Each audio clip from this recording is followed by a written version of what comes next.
from them before we talk matters counties. You've seen that list, quite a number of applicants there. Governor Kang'ata, former governors as well. Let me get a sense from you now that you've sat on that seat. Should some of them be successful, what that sort of transition would look like? May I be excused? You know, I am no longer very competent on national politics. You're no longer very competent on national politics? I'm now more into county. You're now more into, okay. But I wish the shortlisted persons the very best, and I pray for them that they get the desired slots.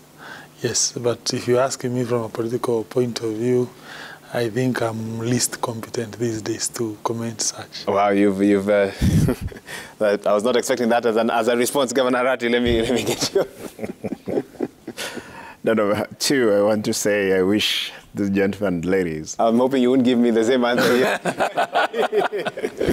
No, I wish them well. Again, what we expect is that anybody will be selected by the president, his team, after the PSC, that they're going to deliver for the Kenyans. Okay. Because majority of these people, some are experienced. Some of the team you see they're the problems of this country. Therefore, we expect that the president not to bring the problems of the country into his administration. That's what we're expecting. So some are experienced, but others, in your view, are you don't have a very good view of them. The majority of the people there, some of them they're very good people. They can deliver. Of course, some of them they're the people who have led the country down. Therefore, we expect that the president and his team will be able to have the right people to serve the Kenyans. Again, it's about his legacy that he wants to leave the country. And for re-election again, if he indeed is serious about it. Okay. But there are some characters, if he brings in, of course, he's digging for his own. Why are you surprised to see former governors, as many as is on that, I think up to 9 on that list?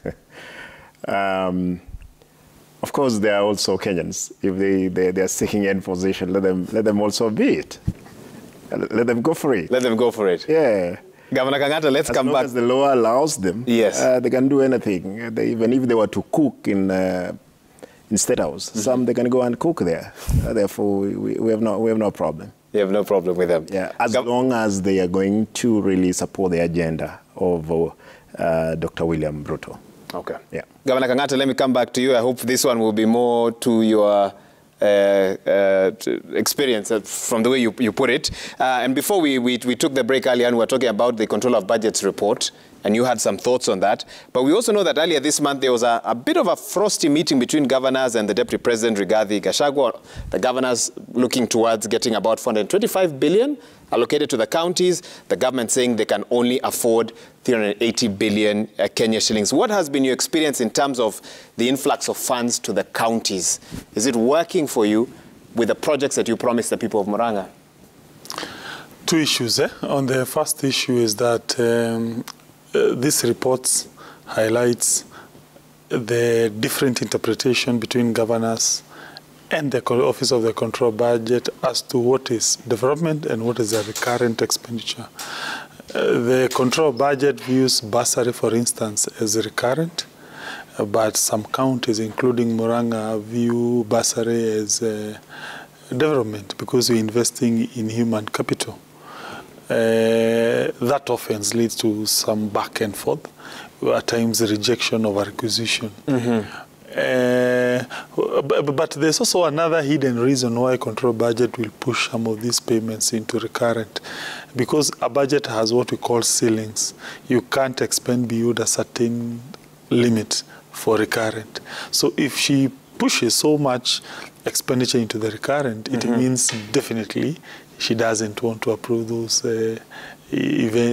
expenditures, which often tends to have more impact on wananchi. I'll give you a good example. There is, in a recurrent, you have to pay salaries.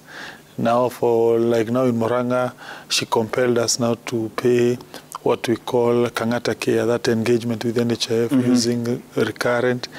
Again, in recurrent, you have to pay, for instance, the UG program.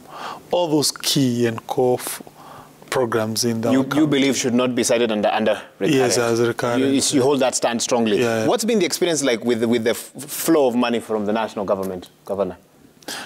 On that second issue is that there are several counties which has not received their exchequer releases for the last 4 months.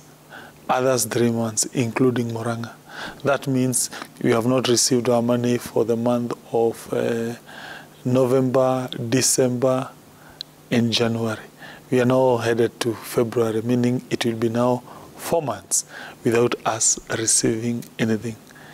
That is unfair because you have salaries to pay. Doctors, nurses, your employees will not wait for 4 months. Yeah, you have some core functions that you have to pay every month. That includes healthcare supplies. Yeah, you have food to feed your patients. So when you fail to release exchequer monies to the counties in time, you are making it very difficult for counties to operate. You practically or even legally, you ought not to borrow. Reason being, under the Constitution, there are strict requirements for a county to borrow. That includes getting approvals from the National Assembly and the Senate, and it takes a lot of time.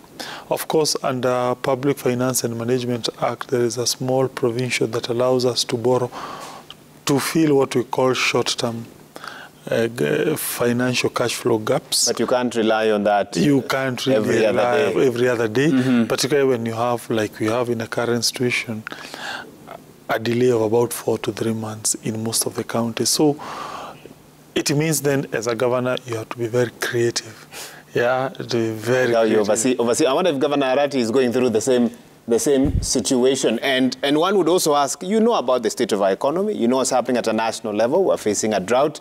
We have a big debt, amongst other issues as well.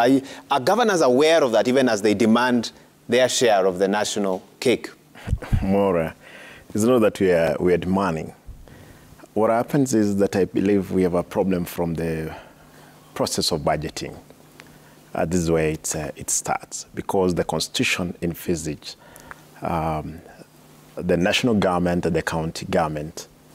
But at the moment, it's structured in a manner that's a unitary, even if system, if you check, is a unitary process.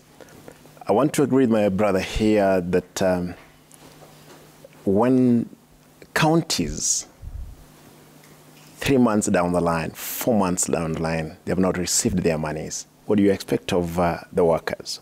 Number one, people like who are carrying out critical, giving out critical services like doctors, and as they were, you realize they will always give notices for strike.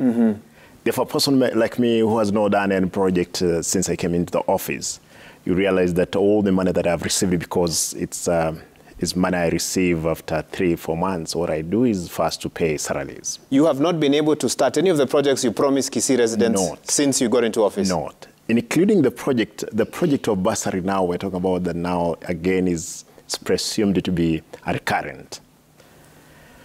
It's a big problem. Myself, I'm behind 3 months. Other counties, they are 4 months down the line. Therefore, it's again, at national level, what is happening that all civil servants have been paid their salaries. I'm sure in another 2-3 days, they'll be paid salaries. And all these are workers of this counties and the government.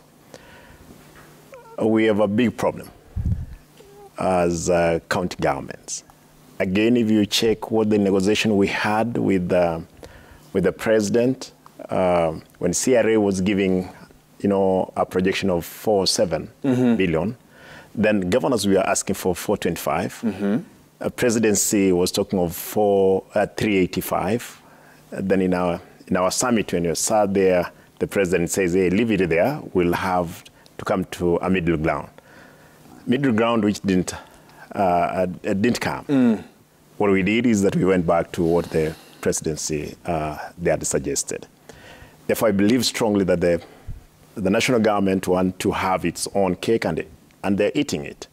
That's where we are at the moment. That's where we are at the moment. I'll come back to you. You've mentioned a couple of things that I want to interrogate further. You've said you have to be creative now to get things moving. I know you have some programs we'll be talking about, and I know you have some actions you've been carrying out in the counties. I'll come to you, both gentlemen, shortly on the back of what you've told me to understand